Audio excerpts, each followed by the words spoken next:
Well, they say that German politics can be quite boring, and this election, after Brexit, after Trump, after the French election and the Dutch elections I think was expected to be more boring than all of those. But actually the outcome has been very interesting, and we've seen pretty dramatic pictures that we don't normally see from German politics overnight. Some rowdy scenes outside the party of the AfD, the far-right party, celebrating an unusually successful result in the elections.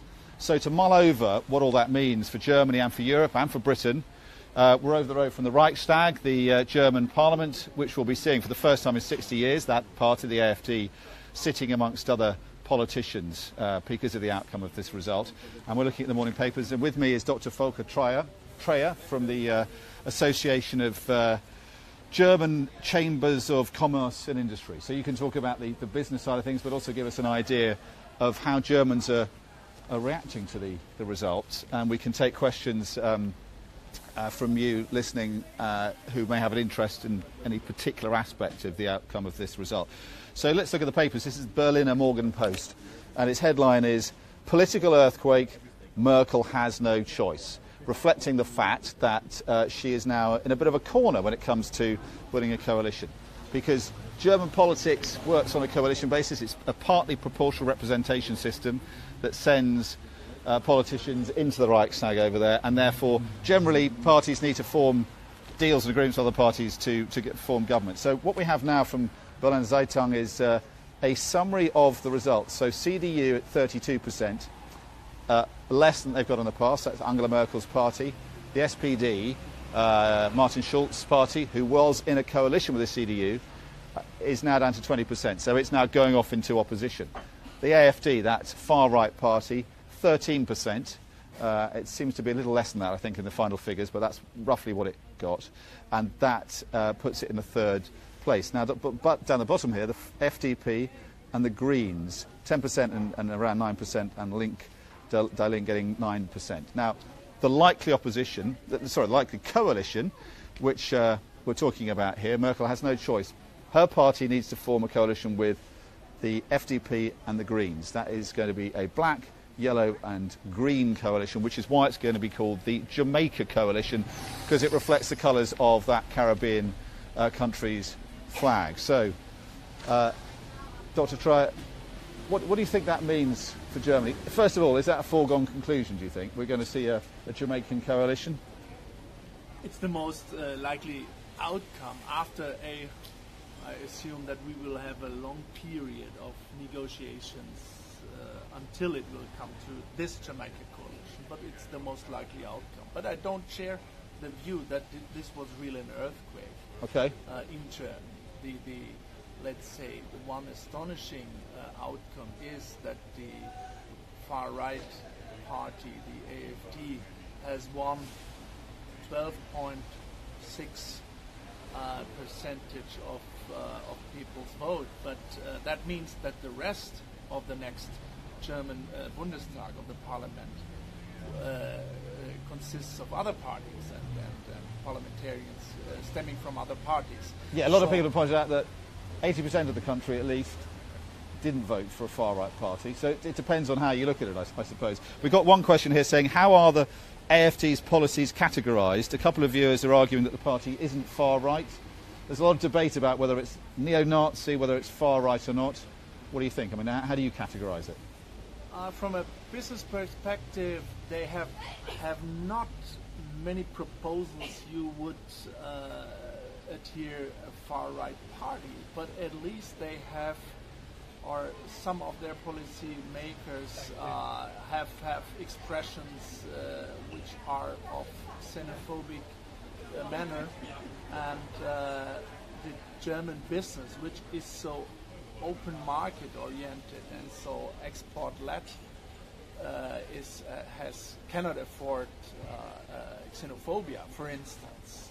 So xenophobia is, after all, it should not be represented in a German Bundestag or elsewhere. But nevertheless, from a business point of view, they are not really like a populist party, which is 100% far right party.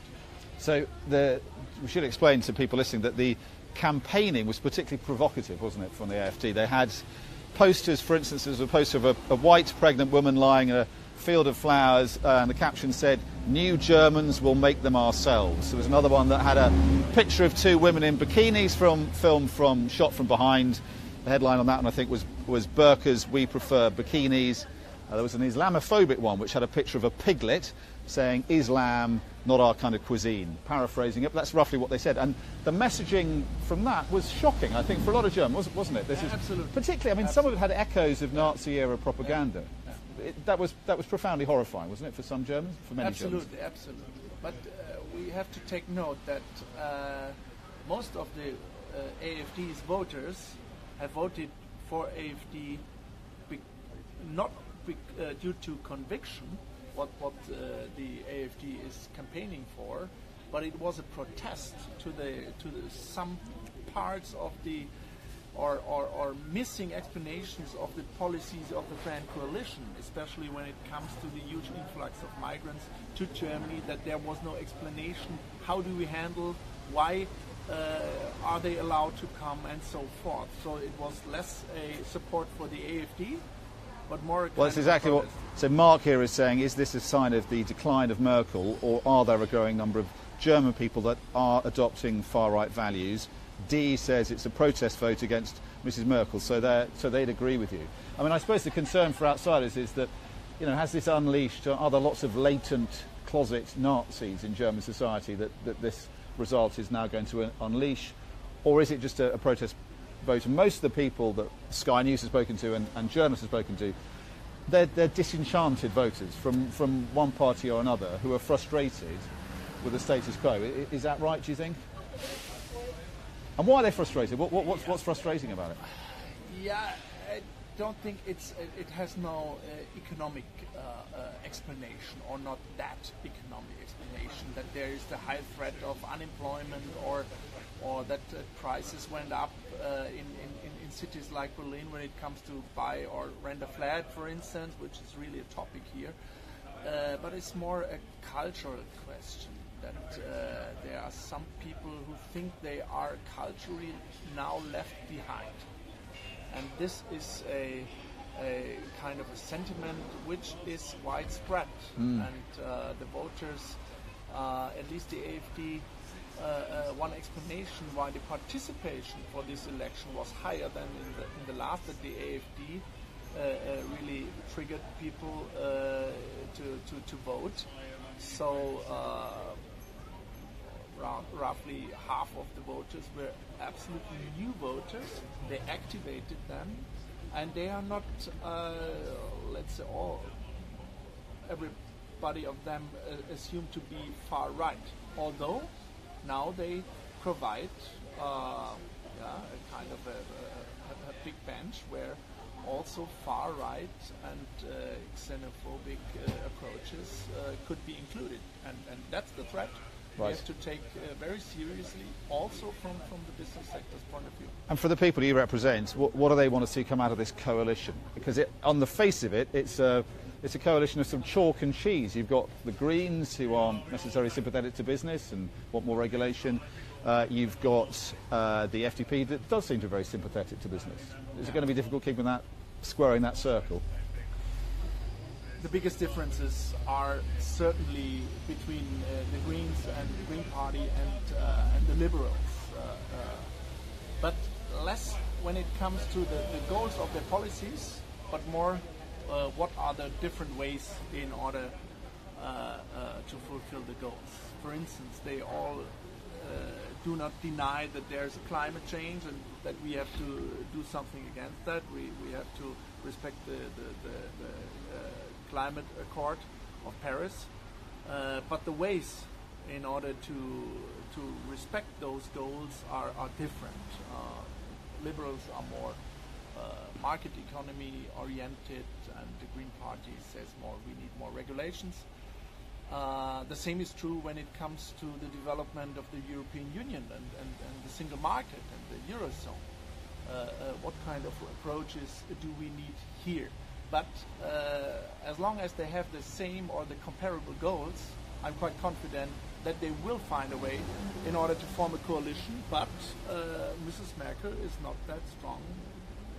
She's supposed to be before.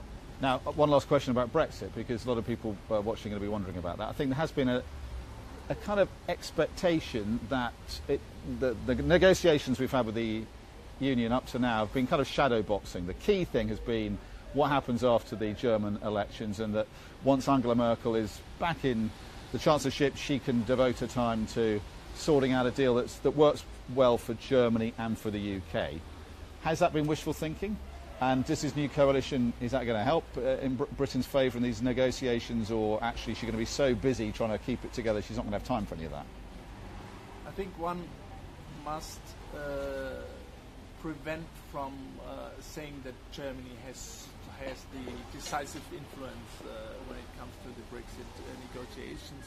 It was with great wisdom that Chancellor Merkel and others said we transfer the competence and responsibility for the time being to the level of European Commission and Michel Barnier as the chief negotiator.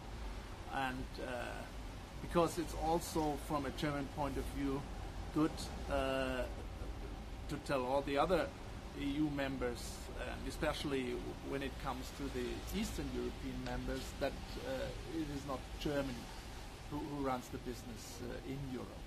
So therefore, we don't have to overstate the factor of the outcome of the elections in Germany for the Brexit negotiations. But it's very clear that in Germany, all the business people, but most of the policymakers are longing for good relations with the UK, and this could mean that there is a need for a pragmatic transition period if, but only if, we know what kind of situations, relations do we have after a transitional period.